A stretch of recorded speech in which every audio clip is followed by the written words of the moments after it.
दोस्तों, मैं आज जो आपको कहानी सुनाने जा रहा हूँ वो कहानी आपको बुरे वक्त में बहुत हिम्मत देगी।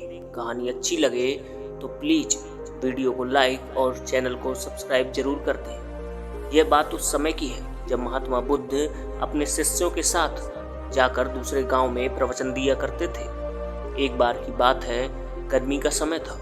बहुत तेज कड़ाके की धूप निकली हुई थी। महात्मा बुद्ध और उनके शिष्य किसी गांव में प्रवचन देने जा रहे थे। उन सभी शिष्यों का गर्मी से हाल बेहाल हो रहा था और वे सभी चलते चलते बहुत ही ज़्यादा थक चुके थे। महात्मा बुद्ध के प्रिय शिष्य आनंद भी उनके साथ थे। अब आनंद के मन में भी सवाल उठ रहा था।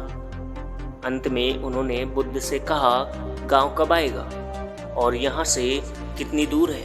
हम थक गए हैं। वहीं खेत में एक बूढ़ा व्यक्ति काम कर रहा था।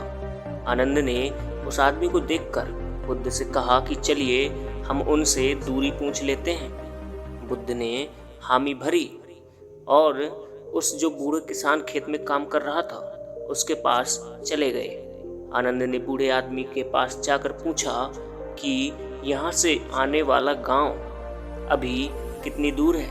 बूढ़े व्यक्ति ने कहा कि यहाँ से वह गांव अब कुछ ही दूरी पर है, आप जल्दी पहुंच जाएंगे। यह कहकर वे व्यक्ति बुद्ध की तरफ देखकर मुस्कुराने लगे। बुद्ध भी उस बूढ़े व्यक्ति को देखकर मुस्कुराए।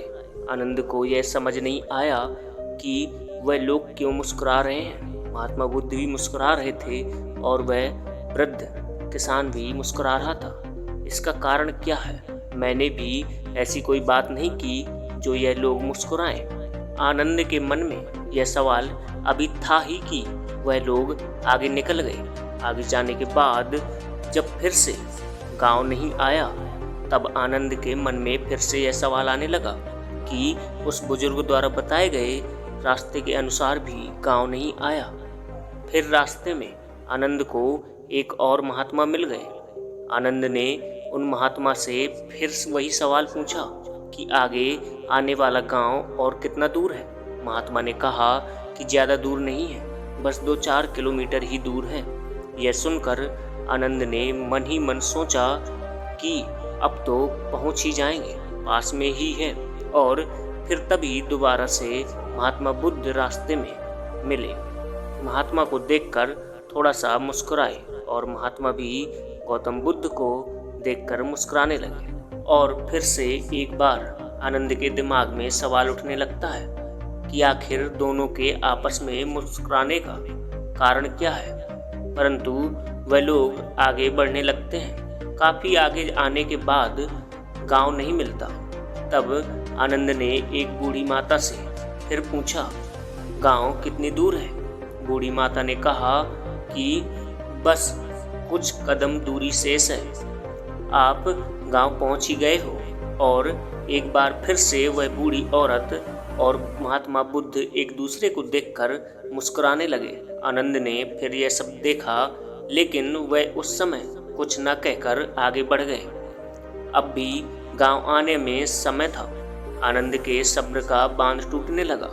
वह समझ नहीं पा रहा था कि हम गांव पहुँचे क्यों नहीं अभी तक। वह रास्ते में रुक गया और कंधे पर रखे सामान को क्रोध में आकर फेंक देता है और अंत में महात्मा बुद्ध से कहता है कि वैसे तो आपने कहा है कि बेकार के प्रश्न नहीं करना चाहिए, लेकिन फिर भी मेरे मन में काफ़ी देर से एक सवाल परेशान कर रहा है और मुझे खाए जा रहा है।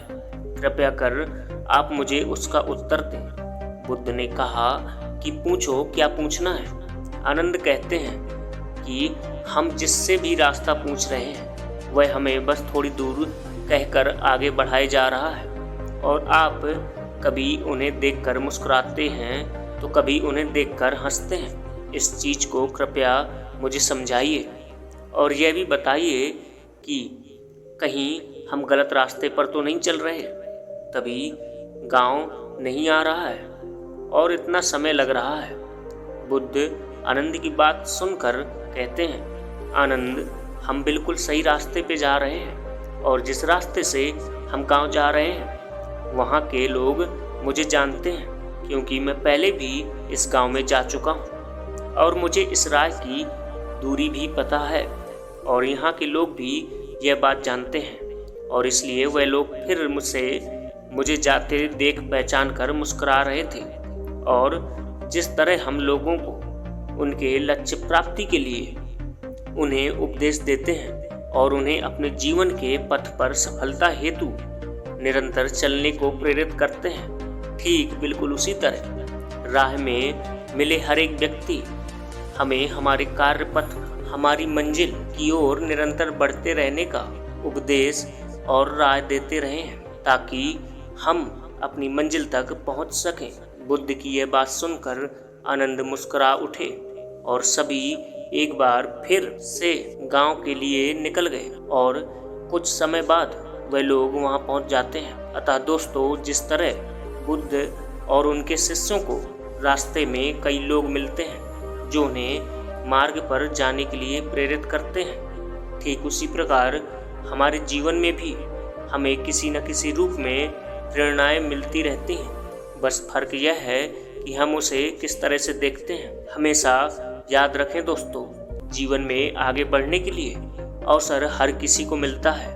यह हमारे ऊपर है कि हमें उस अवसर को पहचान कर आगे बढ़ जाएं और हाथ आए मौके को हाथ से जाने नहीं दें और साथ ही हमेशा अपनी मंजिल के प्रति धैर्य बनाकर रखें। बेशक उसे मिलने में समय लगे, कठिनाई का सामना करना पड़े, लेकिन एक ना एक दिन वह मंजिल जरूर मिलेगी और जब हम उसे प्राप्त कर लेंगे तो दोस्तों सभी मार्ग में मिली कठिनाइयों को भूल जाएंगे और उस जीत की खुशी को महसूस करेंगे। इसलिए धैर्य और शांति बनाए रखें। यह सफलता की सबसे महत्वपूर्ण और बड़ी कुंजी है। दोस्तों, कैसी लगी ये कहानी से कुछ सीखने को मिलता है तो प्लीज़ चैनल को सब्सक्राइब और वीडियो को लाइक ज़रूर कर दें। आखिरी तक बने रहने के लिए धन्यवाद।